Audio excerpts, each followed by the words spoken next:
Mijing tabiraba punamukpu crime story Manipuri na amukka hana taramna okchari. Ngasi somuk mayangmi mafamda Germany de thokiba case amagi wari pujarakli.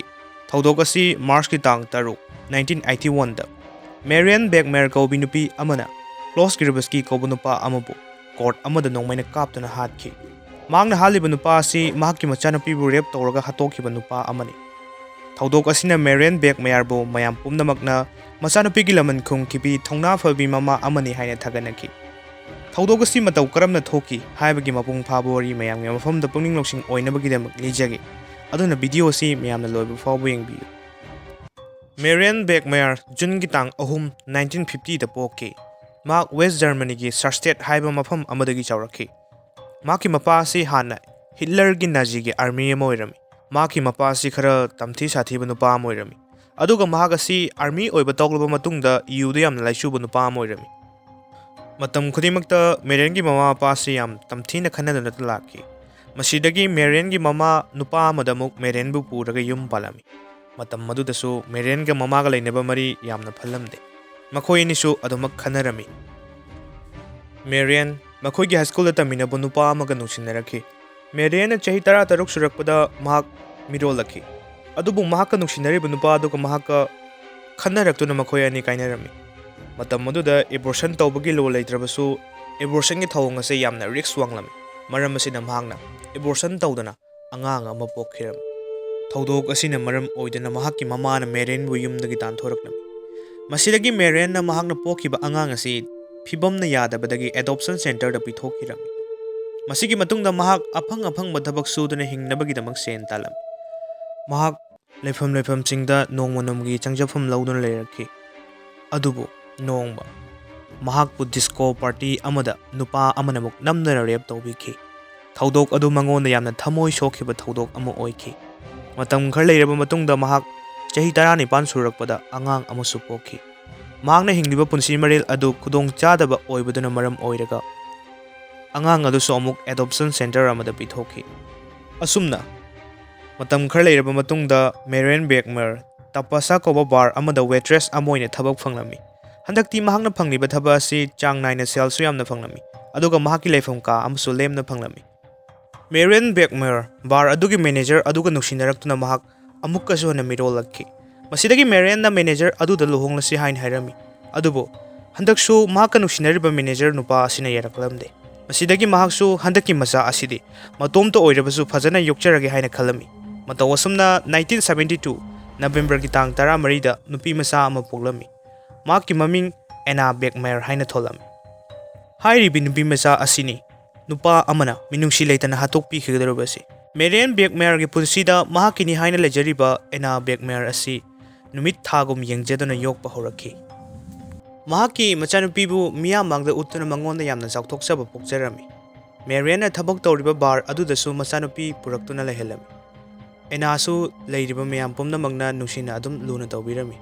Asumna sum nungaina horakpana Anna su chahi 3 sugalakhi. Adubu Megi tang manga 1980 gi ayuk amada Anna ga mama Marianne ga mari masa khara tawnarami. Marianne su ahing thengna thabak tawrubana ayukta yamna tumningbadagi numit asidi mahakna machanupi bu school da thimbiramdana tumkhiram. Masidagi Anna su matomta lambi da laglami. Anna na ngaside mahak iskun chatlaroigi. Mamanabig yumda oina chatlaga sanaraga leithoklagi haina khalaklami. Masidagi mahakna mamanabi adugi yumda lakpadadi mamanabi adudi school da chatkhre haina hairaklami. Masigi matungda mahak lambi da amuk chalami. Matam masida Klaus Gribeski harib nupa si Anna gi manakta changsilaki. Mahakna Anna da makhoi gi yumda hodong macha nungsiba yamna leihowi haina hairaklam. Masidagi Anna su hodong macha sing adu yamna sananingi. Makhoi gi yumda challaga yenglusi haina hairaklam. Mataw asumna Klaus na Anna bu mahakki mayumda purakhi. Matam masi Klaus ki nupi su thabak chatokhiba matamni. Yum aduda kana amata su leiramde. Asumna mahakna mahakki ka amada chahi 3 ta ngairibi Anna bu mahakna rape tawbikhi. Thabagasi mahakna pangthoklaba matungda mahakna nupi macha adubo mahakki nupi ki khongrao amana mangakta laksinduna hatokpikhi. Marianne di numit aduda machanupi school chatkhi khanduna karisu khandana lerami. Mahakki yam phajana decoration tawraba Volkswagen van ama lerami. Matam maduda asiguba van asi mina pangna thaunadri. Maram asina numit asida mahak amusung mahakki van asigi maramda journalist अमना magazine दा हामनबगीदमक Marian बु interview तौदुन लेरमी interview दु लोरबा मतुंग नुमिदांग वरम महागना मयुमदा हलकपददी मचानुपीदी लेरमद्रे महागना मचानुपी असि महाक खरा सावनाखिबा अदुना युमदा हजिलक्तदुना ममानबिसिंगी मयुमदा लेरमगनी हायना खलमी मरम मसिना महागना ममानबिसिंगी मयुमदा चत्तुना येंगलुबददी एना मफम अदुदा लेरमखिदे मसिदगी अमुक महागना स्कूलदा चत्तुना येंगलुबदसु स्कूलददी एना कारखिदे हायना हायरखि मेरियन कंगाउनखि लेकाई पुंबा युमथंगनबा मियोय पुनमक्ता एनागी मरमदा हंखि अदुबो एनादी कना अमतना उहौबी हायरखिदे मसिदगी महागना पुलिस स्टेशनदा मचानुपी मांखरे हायदना रिपोर्ट थंगलमी असुमना नोंग हौख्रबा मतुंगदा पुलिस स्टेशनदा नुपी अमा लागलमी हायरिबा नुपी सि एनाबु हातोखिबा क्लॉस ग्रेबोस्की गी नुपीनी महागना पुलिसदा महागना मयुमदा हलकपा मतमदा क्लॉस ग्रेबोस्कीना नुपी मचा अमा हातोकलगा लेरमखि मागी नुपाना असुमना लेरमबदगी महागना साउना चाइरमदुना पुलिसदा पाव असि पीबा लागलिबनी हायना फोंदोरखि मसिगी मतुंग पुलिस ऑफिसर सिंग क्लॉस ग्रेबोस्की गी मयुमदा चलमी मतम मसिदा क्लॉस ति युम अदुदा लेरमद्रे महागना माकी नुपीदा इरगा थमलम नोट अमा फंगलमी चिठी मरोल अदुदा क्लॉस ना मागी नुपीदा अइंगोंदा नंग मगना सिंगनागी खनगनो असिगुंबा लुरबा मतम मसिदा नंगना अइगिदमक लेपियो अइखोय अनि हयेंग नुंथिंदा इबानीने अदुम तोयना चटपा बार अदुदा थेंगनसी मतम मदुदा अइ थौदोक अदुगी मरमदा नंगोंदा फजना वरी लीगे असुमना चिठी अदुदा इरंबा पुलिस सिंगना फंखि मसिदगी पुलिस सिंगना महांगना हायरखिबगी मतुंग इन्ना मतम अदुदा बार अदुना ngaiduna leiki मतम अदुदा क्लोज थोरकपदगी खुदकता पुलिस सिंगना क्लोज बु फाखि असुमना महाकु पुलिस स्टेशन द पुरक्तुना इंटरोगेशन जथरमी महांगना हायरखि महांगना लंबी द लाकपा मतमदा एना हायरिबि नुपि मसा अदुना महाकु कौशिलखि अदुगा मंगोंदा एनाना मखोयगी युमदा चलुसी हायना हायरकपदगी मखोयनी महाकि युमदा पुन्ना लगमिनखि क्लोज न मखाताना अमुकसो हायरखि एनाना महाकि युमदा महाकु सेड्यूस तौरखि मसिगी मतुंगदा एनाना मंगोंदा पैसा पियु नत्रबदी अइबु नमजा नमथेक पिदुना इज्जत मंगहनगी तौरमी हायदुना लेकाई पुंबदा संदोकनी हायना मंगोंदा ब्लैकमेल तौसिलखि पुलिस सिंगना क्लोज ना हारिबा वफम असि ताबा यादबा मरी मखोंग समनदबा ngaktani हायबसि महांगना लेथोरखिबा वरी खुली अदुदगी अदुमक खंगमदि ngamki मतौ करमना पिखरबि चही तरेट के अंगांग अमना मतौ करमना सेड्यूस तौदुना सेलगी महाव खंगलमगदरिबन क्लोज ना महाकि मराल थैदोकपि यानबा सेमजिन सजिनबा वरी लीरे हायबसि पुलिस सिंगना अदुमक खंगलमी मसिदगी पुलिस सिंगना क्लोज की मरमदा महाक करमबा मियोयनो हायबसि खंगदोकनबगीदमक थिगतखि क्लोज ग्रेबोस्की हायरिबा नुपा असि थौदोक असि थोकत्रिङैगी चही खरगी ममांगदा चही नौरिबि नुपि मचा अनीदा मोलेस्ट तौरबगीदमक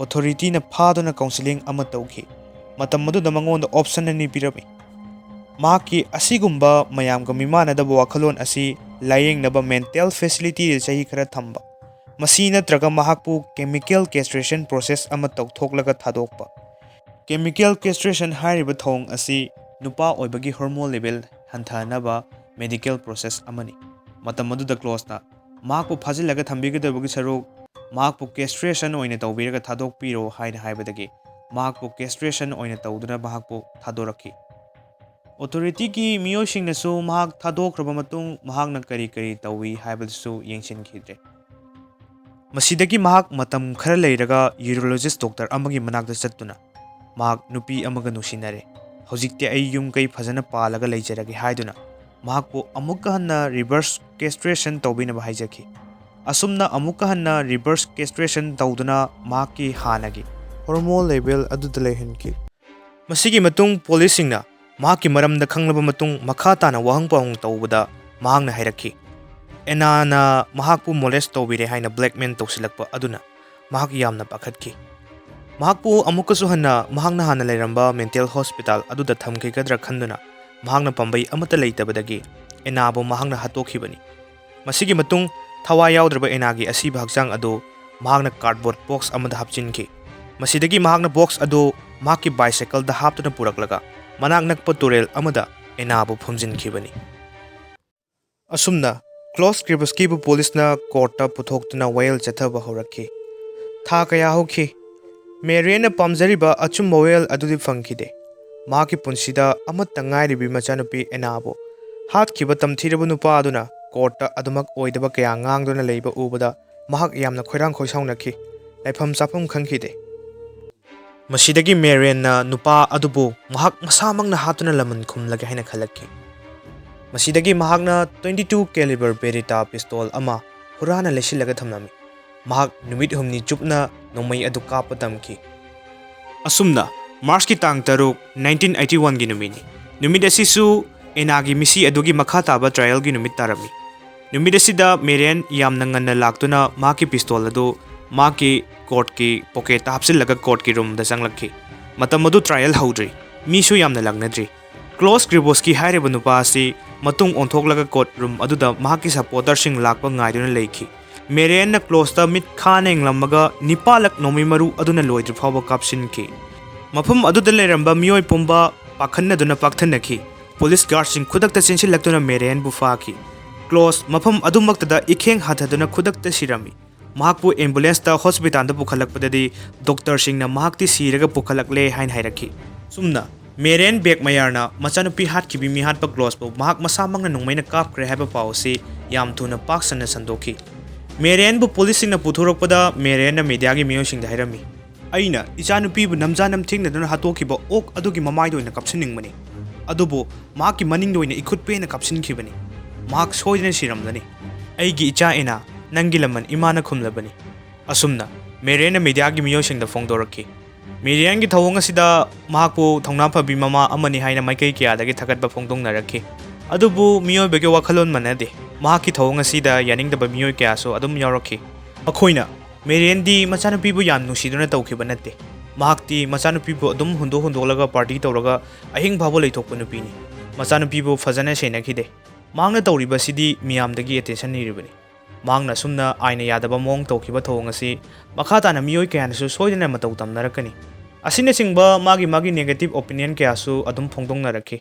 ꯃꯁꯤ ꯄꯨꯝꯅꯃꯛ ꯑꯣꯏꯗꯨꯅꯁꯨ ꯑꯦꯅꯥꯒꯤ ꯆꯞ ꯆꯥꯕ ꯋꯥꯌꯦꯜꯗꯤ ꯐꯪꯕ ꯉꯝꯈ꯭ꯔꯦ꯫ ꯃꯦꯔꯤꯌꯟꯕꯨ 1983ꯗ ꯀꯣꯔꯠꯇ ꯄꯨꯊꯣꯛꯇꯨꯅ ꯆꯍꯤ 6 ꯖꯦꯜꯗ ꯂꯩꯅꯕ ꯀꯣꯔꯠꯅ ꯌꯥꯊꯪ ꯄꯤꯈꯤ꯫ ꯑꯗꯨꯕꯨ ꯃꯤꯌꯥꯝꯒꯤ ꯑꯀꯟꯕ ꯏꯟꯐ꯭ꯂꯨꯌꯦꯟꯁꯅ ꯃꯔꯝ ꯑꯣꯏꯗꯨꯅ ꯃꯍꯥꯛ ꯆꯍꯤ 3 ꯈꯛꯇꯪ ꯖꯦꯜꯗ ꯂꯩꯔꯝꯂꯒ ꯊꯥꯗꯣꯔꯛꯈꯤ꯫ ꯑꯁꯨꯝꯅ ꯃꯇꯝ ꯈꯔ ꯂꯩꯔꯒ ꯃꯦꯔꯤꯌꯟ ꯘꯅꯥꯗꯒꯤ ꯂꯥꯛꯄ ꯅꯨꯄꯥ ꯑꯃꯒ ꯅꯨꯡꯁꯤꯅꯗꯨꯅ ꯂꯨꯍꯣꯡꯈꯤ꯫ ꯃꯍꯥꯛ ꯂꯨꯍꯣꯡꯂꯕ ꯃꯇꯨꯡꯗ ꯃꯈꯣꯏ ꯑꯅꯤꯃꯛ ꯘꯅꯥꯗ ꯌꯨꯝ ꯍꯣꯡꯈꯤ꯫ ꯑꯗꯨꯕꯨ 1990ꯗ ꯃꯈꯣꯏ ꯑꯅꯤ ꯗꯤꯚꯣꯔꯁ ꯇꯧꯅꯈꯤꯕꯗꯒꯤ ꯃꯍꯥꯛ ꯘꯅꯥ ꯊꯥꯗꯣꯛꯂꯒ ꯏꯇꯥꯂꯤꯒꯤ ꯁꯤꯜꯁꯤꯂꯤꯗ ꯃꯇꯝ ꯈꯔ ꯂꯩꯔꯝꯃꯤ꯫ ꯃꯇꯝ ꯑꯁꯤꯗ ꯃꯍꯥꯛꯀꯤ ꯃꯔꯝꯗ ꯗꯣꯀꯨꯃꯦꯟꯇꯔꯤ ꯃꯦꯒꯥꯖꯤꯟ ꯀꯌꯥ ꯐꯣꯡꯈꯤ꯫ ꯑꯐꯥꯎꯕ ꯅ꯭ꯌꯨꯁ ꯆꯦꯅꯦꯜꯁꯤꯡꯅꯁꯨ ꯃꯍꯥꯛꯄꯨ ꯏꯟꯇꯔꯚ꯭ꯌꯨ ꯀꯌꯥ ꯇꯧꯈꯤ꯫ ꯑꯗꯨꯕꯨ ꯃꯍꯥꯛ ꯄꯦꯟꯀ꯭ꯔꯦꯇꯤꯛ ꯀꯦꯟꯁꯔ ꯍꯥꯏꯕ ꯂꯩꯅꯥꯅ ꯅꯥꯔꯛꯄꯗꯒꯤ ꯃꯁꯥꯒꯤ ꯃꯔꯝꯗ ꯖꯔꯃꯅꯤꯒꯤ ꯂꯨꯕꯦꯛꯇ ꯍꯜꯂꯛꯈꯤ꯫ ꯑꯁꯨꯝꯅ ꯃꯁꯥꯒꯤ ꯆꯍꯤ 46 ꯁꯨꯔꯛꯄ 1996ꯇ ꯂꯨꯕꯦꯛꯀꯤ ꯍꯣꯁꯄꯤꯇꯥꯜ ꯑꯃꯗ ꯄꯦꯟꯀ꯭ꯔꯦꯇꯤꯛ ꯀꯦꯟꯁꯔꯅ ꯃꯔꯝ ꯑꯣꯏꯗꯨꯅ ꯃꯦꯔꯤꯌꯟ ꯕꯦꯛꯃꯌꯔ ꯇꯥꯏꯕꯪ ꯊꯥꯗꯣꯛꯈꯤ꯫ ꯑꯁꯨꯝꯅ ꯃꯍꯥꯛꯅ ꯂꯩꯈꯤꯗ꯭ꯔꯕ ꯃꯇꯨꯡꯗ